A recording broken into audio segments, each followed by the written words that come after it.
मेरे पापा को लगा कि मैं पेट से हूँ। बदनामी के डर से पापा ने मेरी शादी नौकर से करवा दी। मैं बेकसूर थी, पर जब शादी के 6 महीने बाद ही मुझे बच्चा पैदा हुआ तो मुझे बच्चे को देखकर होश उड़ गए। यह बच्चा तो मैं थकी हारी कॉलेज से आई तो घर पर पापा को देखकर हैरान थी, क्योंकि पापा तो इस वक्त ऑफिस में थे। आज भरी दोपहर में घर कैसे चले आए? गर्मी और पसीने की वजह से मेरी हालत बहुत ख़राब थी। पापा ने मुझे गहरी नज़र से देखा, जैसे कि वो मेरे अंदर झांकना चाहते हैं, और मुझे देखते ही बहुत अजीब लफ्ज़ों में पूछने लगे, मानसी, आज तुम्हें कॉलेज आने से इतनी देर क्यों हुई? पापा की बातों से मैं हैरान परेशान उनके सामने आकर बैठकर बताने लगी कि आज कॉलेज में एक्स्ट्रा क्लासेस थे, इसीलिए मुझे घर आने में देर हो गई। पापा ने सर से पांव तक मेरी तरह देखा और कहने लगे, बस इतनी सी बात है। मुझे उनका यह पूछने का अंदाज बिल्कुल अच्छा नहीं लगा, पर यह कोई नई बात थोड़े है। काफ़ी सालों से उनके रवैये से परेशान थी। पापा को मेरी बातों पर बहुत ही कम यकीन था। वो इस तरह सवाल करते जैसे मैं उनसे कुछ छुपा रही हूँ। मैंने कहा, पापा, बस इतनी बात थी। आखिर क्या बात हो सकती है? ड्राइवर मेरे साथ होता है, आप चाहें तो उससे भी पूछ सकते हैं। मुझे कॉलेज ले जाने और लाने वाला ड्राइवर 24 से 25 साल का जवान लड़का था। उसका नाम आलोक था, लेकिन पापा को उस पर बहुत ज़्यादा भरोसा था। इससे पहले उसका बाप हमारे यहाँ नौकरी करता था। वो लोग बहुत शरीफ थे। जब से मैंने कॉलेज आना जाना शुरू किया था, आलोक ही मुझे ले जाने और ले आने की जिम्मेदारी उठा रहा था। इतना यकीन दिलाने के बाद पापा को किसी तरह मेरी बातों पर भरोसा हुआ। फिर उन्होंने कहा, ठीक है, मेरे कमरे में जाओ, फ्रेश हो जाओ, फिर साथ बैठकर खाना खाते हैं। मुझे अपने पापा का यह अंदाज बिल्कुल अच्छा नहीं लगता। कहने को तो मेरे बाप थे, पर प्यार करना तो बहुत दूर की बात है। वो मेरे साथ बहुत सख्ती से पेश आते थे। मेरी हर एक छोटी हरकत पर उनकी नज़र होती थी। रात को वो कई बार मेरे कमरे में चक्कर लगाते। पता नहीं क्यों पापा को मुझ पर भरोसा नहीं था। जब मेरा गुस्सा ठंडा हुआ तो मैं फ्रेश होकर बाहर खाना खाने डाइनिंग टेबल पर आकर बैठ गई। पापा बार बार मेरी तरफ देख रहे थे, जैसे लगता था वो मुझसे कुछ कहना चाहते हैं। मैंने कई बार उनसे पूछा कि आखिर क्या बात है, पर उन्होंने मेरी बातों को कोई जवाब नहीं दिया। जब से माँ इस दुनिया से गई थी, पापा ने ही मुझे पाल पोस कर बड़ा किया था। माँ की मौत के वक्त मेरी उम्र लगभग 10 साल की थी, पर अब मेरी 17 साल की हो गई थी। पापा हर वक्त साथ सख्ती से पेश आते। उनके इस रवैये से मैं अपने घर में कॉलेज में भरी मेरी एक दोस्त थी श्वेता, उससे मेरी गहरी दोस्ती थी। कभी कभार श्वेता के घर जाती। श्वेता का एक भाई था जब मैं श्वेता के घर जाती, आशुतोष भी हम लोगों से बात करने लगता। कभी कभी आशुतोष श्वेता को कॉलेज छोड़ने आता। आशुतोष की बातों से लगता कि वो मुझे पसंद करता है। वह एक अच्छा लड़का था, लेकिन पापा के खौफ से मैं कोशिश करती उससे दूर दूर ही रहूं। लेकिन एक दिन मेरी बदनसीबी थी कि क्या थी मुझे नहीं पता। पापा मेरे पीछे कॉलेज आ गए और उन्होंने आशुतोष के साथ मुझे बात करते देख लिया। पापा, हम मेरे कॉलेज क्यों आए थे ये तो मुझे पता नहीं, पर जिस दिन से मेरी ज़िंदगी में क़यामत आ गई, आशुतोष के साथ बात करते देख गुस्से में पापा ने मुझे गाड़ी में बैठाया और अपने साथ ले गए। उस दिन से पापा ने मेरा कॉलेज आना जाना बंद करवा दिया। उन्हें शक था कि आशुतोष के साथ मेरा रिश्ता है। मैंने पापा को लाख समझाने की कोशिश की, पर पापा नहीं सुने और गुस्से में मुझे कहने लगे कि अपनी इज्जत को दांव पर लगाते नहीं देख सकता। तुमने मेरे भरोसे को तोड़ा है। तुम्हारी माँ के गुजरने के बाद मैंने हर दिन तुम्हारी फिक्र में गुजारा है। इतनी पाबंदियों के बाद तुमने आज मेरे मुंह पर कालिफ लगा दी। पापा के इस बात से मुझे अंदर ही झकझोर कर रख दिया। मेरा रोना धोना कुछ काम का नहीं आया और बिना किसी गुनाह के मेरी पढ़ाई बीच में ही अधूरी रह गई। जबकि आशुतोष के साथ मेरा ऐसा कोई रिश्ता नहीं था कि पापा के सामने मुझे शर्मिंदा होना पड़े या पापा की इज्जत पर कोई आँच आती। मैं घर में बंद होकर रह गई और हर वक्त खामोशी से अपनी कमरे में पड़ी रहती। हमारे घर में पैसे की कोई कमी नहीं थी, पर एक आज़ादी थी जिसके लिए मैं तरस कर रह गई थी।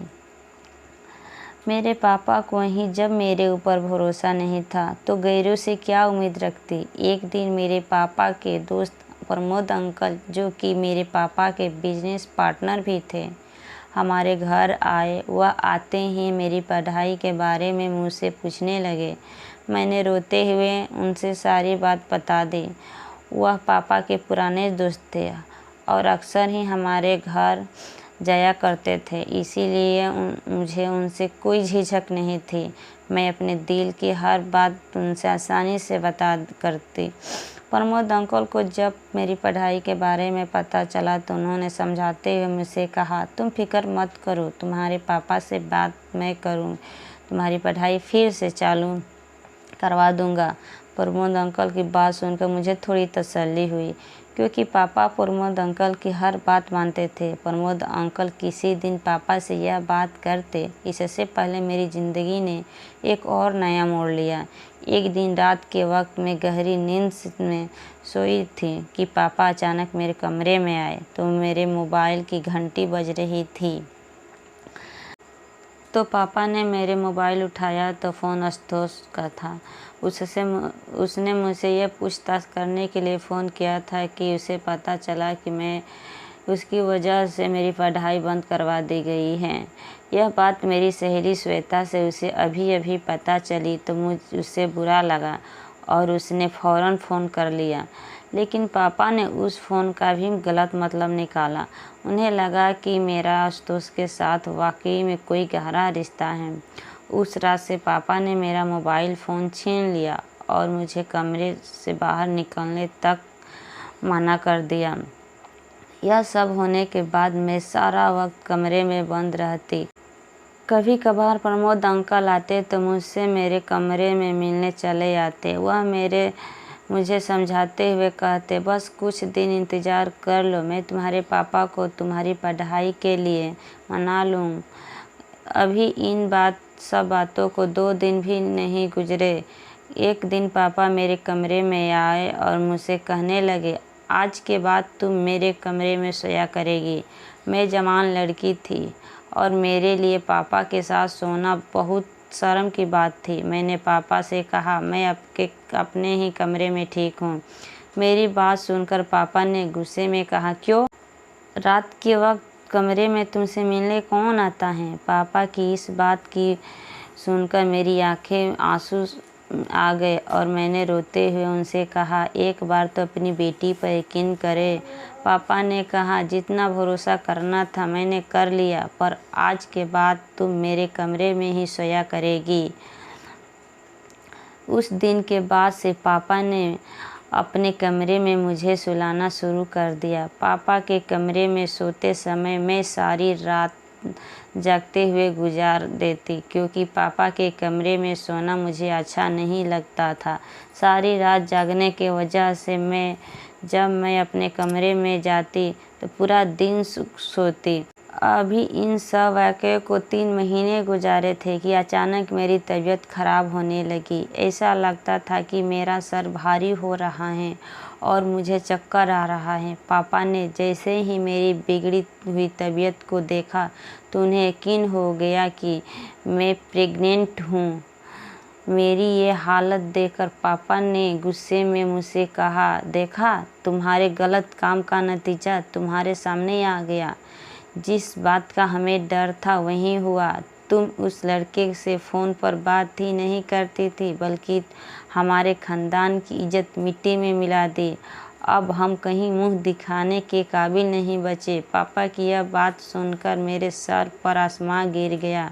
पापा बदनामी के डर से ना तो मुझे अस्पताल ले जाना चाहते थे और ना ही मेरे किसी भी बातों पर यकीन कर रहे थे। यह बात सब होने के बाद पापा ने तुरंत फ़ोन कर प्रमोद अंकल को घर पर बुलाया और उन्हें भी यह खबर इस तरह सुनाई कि मैं शर्म के मारे ज़मीन में धंस गई। प्रमोद अंकल भी यह खबर सुनकर परेशान हो गए और उन्होंने मेरी तरफ देखते हुए कहा, मानसी, पहले मुझे लगता था कि तुम्हारे पापा का गलतफहमी है, पर तुमने तो इनकी इज्जत मिट्टी में मिलाकर रख दी। एक बार भी अपने बाप के बारे में नहीं सोचा। प्रमोद अंकल ने मेरे पापा को मशवरा दिया कि अगर तुम्हें लगता है कि तुम्हारी बेटी ने वाकई में गलत काम किया है तो तुम रातों रात उसकी शादी करवा दो, ताकि इस बच्चों को पिता का नाम मिल जाए और यह बात ढकी छुपी रह जाए और तुम बदनामी से बच जाओ। प्रमोद अंकल से इस तरह की उम्मीद नहीं थी। मुझे लगता था कि शायद वह मेरी बातों को समझेंगे। पापा और प्रमोद अंकल अभी यह बात कर ही रहे थे, तभी आलोक उन दोनों के बीच चाय बनाकर ले आया। आलोक के सामने देखते ही पापा ने अचानक उनसे पूछा कि शादी करोगे। पापा की यह बात सुनकर सदमे में आ गई कि पापा इसे कैसे कर सकते हैं, एक नौकर से शादी, जबकि मैंने कोई गुनाह किया भी नहीं था और ना ही प्रेग्नेंट हूँ। आलोक ने मेरी तरफ देखकर हक लगाते हुए कहा, साहब आप कैसी बातें कर रहे हैं, मैं मानसी मैम साहब से शादी कैसे कर सकता। पापा ने आलोक को समझाते हुए कहा कि अगर वह समझते कि शादी करेगा तो उसकी पूरी ज़िंदगी बदल देंगे, बल्कि उसके माँ बाप की सारी ज़रूरतें भी पूरी करवा देंगे। पापा ने इतना समझाने के बाद आलोक मुझसे शादी किया और अगले दिन 2 दिन में मेरी शादी आलोक से करवा दी गई। मैं चाहकर भी इस शादी को मना नहीं कर पाई और ना चाहते हुए भी आलोक से शादी कर ली। पापा ने आलोक को गिफ्ट में एक फ्लैट दिया। शादी के बाद आलोक मुझे उसी फ्लैट में लेकर आया। आलोक को मैंने अपना पति होने का हक नहीं दिया था। हम और आलोक अलग अलग कमरे में रहते थे। मैं उससे ज़रूरत की बातें करती थी और अपने कमरे में बंद हो जाती थी। आलोक ने मुझसे यह शिकायत नहीं था कि वो वक्त के कुछ खुश करने की कोशिश करता था। हमारी शादी के 2 महीने ही गुजरे, धीरे धीरे मेरी तबीयत खराब होने लगी और मेरा पेट यह बताने लगा कि मैं पेट से हूँ, लेकिन मुझे अभी तक यकीन नहीं था कि मैं प्रेग्नेंट हूँ, क्योंकि मेरी नज़र में तो मैंने कुछ गलत काम किया ही नहीं, तो मैं प्रेग्नेंट कैसे हो जाऊँगी। लेकिन जब डॉक्टर को दिखाया गया तो पता चला कि मैं 5 महीने से प्रेग्नेंट हूँ। यह बात सब सुनकर मैं सफल हो गई, क्योंकि जब मैंने कुछ किया ही नहीं था तो आखिर यह बच्चा मेरे पेट में कैसे आया। घर आने के बाद आलोक अब पहले से ज़्यादा ध्यान रखने लगा। आलोक मुझसे हर वक्त खुश करने की कोशिश करता। उसका यह तरह का प्यार देखकर धीरे धीरे मुझे भी प्यार हो गया था, क्योंकि पहली बार मैंने अपनी ज़िंदगी में ऐसे शख्स को देखा जो मेरी हर एक बात मानता था और बिना किसी स्वार्थ के मेरे आगे पीछे लगा रहता। आलोक ने कभी भी मेरे पेट में पल रहे बच्चे के बारे में मुझसे कई सवाल नहीं किया था। बहुत ही निस्वार्थ और नेक दिल का इंसान था। जब से मुझे पता चला कि मैं 5 महीने पेट से हूँ, तब से मेरे दिल में कहीं ना कहीं यह बात थी कि मेरे साथ जो कुछ भी हुआ ये सब मेरे पापा ने किया है। शादी से पहले की वो 3 महीने हर रात अपने पापा के कमरे में गुजारी थी। मेरे दिन कुछ इसी सोच में विचार में गुजार रहे थे कि कुछ दिन बाद मेरा 9वां महीना पूरा हुआ और मेरे पेट में दर्द होने लगा। मुझे जल्दी से हॉस्पिटल ले जाया हुआ। हॉस्पिटल जाने के बाद पता चला कि मेरी डिलीवरी का वक्त आ गया। कुछ वक्त के इंतज़ार के बाद मैंने एक बेटे को जन्म दिया। डॉक्टर ने बच्चा दिखाने की कोशिश की तो मैंने मुंह फेर लिया। मैं उस बच्चे को देखना भी नहीं चाहती थी जिसकी वजह से मेरी पूरी ज़िंदगी बर्बाद हो गई थी। आलोक ने जब देखा कि मैं उस बच्चे को नफ़रत करती हूँ तो उसने उस बच्चे को प्यार से गोद में ले लिया और वहीं उस बच्चे को ख्याल करने लगा। हॉस्पिटल से छुट्टी के बाद हम घर आए। आलोक दिलो जान से मेरी और मेरे बच्चे का ख्याल रख रहा था। उसका यह अंदाज़ देखकर मैंने बड़ी हैरत से पूछा, आलोक कैसे तुम एक नाजायज़ बच्चे को इतना प्यार से अपना सकते हो, जबकि तुम इस बात से पूरी तरह वाकिफ़ हो कि यह बच्चा तुम्हारा नहीं है। मेरी हर एक बात सुनकर आलोक कुछ देर तक खामोश हो गया और फिर कहने लगा, मानसी, मैं आपसे बहुत प्यार करता हूँ। आपसे जुड़ी हर चीज़ मुझे प्यारी लगती है। यह बच्चा आपने पैदा किया है, इससे मुझे उतना ही प्यार है जितना कि आपसे। उसके मुंह से अपने प्यार का इस तरह इजहार सुनकर मैं दंग रह गई। बच्चे को पैदा हुए महीने हो गए था, लेकिन अब तक मैंने बच्चे को गोद में नहीं उठाया था। आलोक ही बच्चे का दिन रात ख्याल रखता था। मैं अपने कमरे में बंद होकर अपनी बदनसीबी पर आंसू बहाती रही। मैं उस बच्चे को हरगिज़ अपनाना नहीं चाहती थी। एक दिन मैंने कमरे में बैठी हुई रो रही थी कि आलोक मेरे पास आया और मुझसे कहने लगा, मानसी जी, मुझे आपका यह दुख देखा नहीं जा रहा। क्या आपको जानना है कि बच्चा किसका है? उसके मुंह से यह बात सुनकर मैं हैरत भरे अंदाज में कहा, हाँ, मुझे जानना है, मुझे जल्दी बताओ। आलोक ने कहा, मैं आपको कुछ बताऊंगा, पर उसके लिए आपको मुझसे वादा करना होगा। मैंने कहा, क्या? यहीं की सच्चाई जानने के बाद आप इस बात को अपने दिल में दफन कर लेंगी और किसी को भी नहीं बताएंगे, क्योंकि यह बात किसी को पता चलेगी तो बच्चा इसका है तो हमारे बच्चे के भविष्य पर बहुत बुरा असर पड़ेगा और इससे मानसी की मुझे किसी भी हालात में सच्चाई जाननी थी। इसीलिए मैंने आलोक से वादा किया, ठीक है, जैसा तुम कहते हो वैसा ही करूँगी। पर आलोक के मुंह से सच्चाई जानने के बाद मेरे पैरों तले ज़मीन खिसक गई, क्योंकि इस बच्चे का बाप वो इंसान था जिस पर खुद से भी ज़्यादा भरोसा करती थी।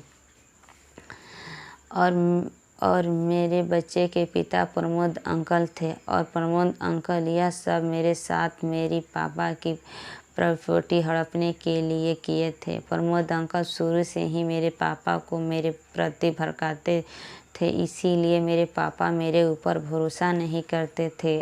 आलोक ने बताया कि एक दिन प्रमोद घर पर आया तो शायद उस दिन से मेरे सर से बहुत तेज दर्द था। मैंने आलोक से चाय बनवाने को कहा, तभी अचानक प्रमोद आया और आलोक को किचन में चाय बनाता हुआ देखकर आलोक से पूछने लगा, उसके लिए चाय बना रहे हो?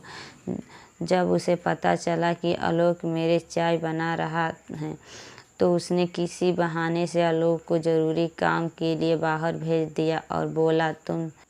आलोक ने जब यह बात मुझे बताई तो मुझे याद आया कि एक दिन प्रमोद ही मेरे चाय लेकर आया था। मुझे क्या पता था कि पिता समान होने का बावजूद वह मेरे साथ ऐसा करेगा। मैंने बेझिझक उसके हाथ से चाय लेकर पी ली थी और चाय पीते ही मुझे नींद आ गई थी। नींद नहीं बल्कि मैं बेहोश हो गई थी। आलोक ने बताया कि उसे पता नहीं कि क्यों कुछ अनहोनी का आदेशा भी हुआ, इसीलिए काम निपटा कर घर जल्दी आया। पर जब तक मैं आया तब तक प्रमोद काम कर चुका था और आपके कमरे से निकलते हुए मैंने टी-शर्ट बटन बंद करता हुआ अपने घर चला गया। तब से मैं प्रमोद और आपके पापा की बातों पर सारी बातें आपसे और आपके पापा से बता सकता था, लेकिन मुझे पता था कि मुझे जैसे नौकरों बातों पर कौन भरोसा करेगा। पर आपके साथ जब आपके पापा सख्ती से पेश आते तो मुझे बहुत बुरा लगता। मानसी जी, भले ही आप मैं आपके घर का नौकर या ड्राइवर था, पर आपके साथ ऐसा होता हुआ देख मेरा दिल तड़प उठता। बल्कि यूँ कह लीजिए कि आपकी परेशानी देखकर शायद मुझे आपसे प्यार हो गया था, और इसीलिए जब उस दिन आपके पापा ने मुझसे पूछा कि तुम मानसी से शादी करोगे, तो मैंने बेहिचक तैयार हो गया, क्योंकि मुझे पूरा विश्वास था कि आपको अपनाने के साथ साथ आपके बच्चे को भी अपना लूँगा, क्योंकि मैं आपसे दिल से प्यार करता हूँ। और इन सब बातों मासूम जी के क्या कसूर जो इस सज़ा मिले। मैं और आलोक अभी यहीं सब बातें कर रहे थे, तभी मेरा बेटा जो गहरी नींद में सोया हुआ था, उसकी आंखें खुल गई और वह रोने लगा। आलोक ने ज़बरदस्ती बच्चे को दे तो ममता से मेरा दिल तड़प उठा, और मैंने उसे सीने से लगा लिया और फूट फूट कर रोने लगी। मैंने आलोक से कहा, आलोक, जैसे मैंने तुमसे वादा किया मैं यह बात किसी से नहीं कहूँगी, वैसे ही तुम भी मुझसे वादा करो कि प्रमोद की यह घिनौनी करतूत तुम मेरे पापा को बताओगे, ताकि मैं तुम्हें पता चले कि उनकी बेटी के साथ गलत करने वाला कौन है, और आज तक कोई वह मेरे ऊपर शक ना करे। उनकी बेटी गलत नहीं, बल्कि उनका सबसे करीबी दोस्त गलत, जिस पर वह खुद से ज़्यादा भी भरोसा करते थे। आलोक ने कहा, पर यह बात आपके पापा किसी को बता दिए तो? मैंने आलोक से कहा, पापा यह बात किसी को नहीं बताएंगे। मैं पापा को समझा लूँगी, अपने लिए ना सही अपने बच्चे के लिए। बस यह बात मैं उन्हें इसीलिए बताना चाहती हूँ कि उन्हें भी सच्चाई पता चले। आलोक उसी वक्त फ़ोन करके पापा को बुलाया और सारी बात बताई। पापा को जब यह बात पता चला तो वह मेरे सामने हाथ जोड़कर फूट फूट कर रोने लगे और कहने लगे, मानसी, मुझे माफ़ कर दो। मैंने अपनी बेटी पर भरोसा न करके बहुत गलत किया, और अगर इस बच्चे की बात ना होती तो मैं अभी इसी वक्त प्रमोद को जेल भिजवा देता। पापा उसी दिन मुझे और आलोक को अपने साथ लेकर चले आए और प्रमोद के सारे रिश्ते नाते तोड़ दिए। हमने और आलोक ने एक वादा किया कि हम गैरों से ज़्यादा अपने बच्चों की बातें सुनेंगे, क्योंकि जो मेरे पापा ने मेरे साथ किया, कोई भी पेरेंट्स अपने बच्चों के साथ ना करे। क्योंकि अगर मेरे पापा मुझ पर भरोसा किए होते तो आज मुझे सब भुगतना नहीं पड़ता।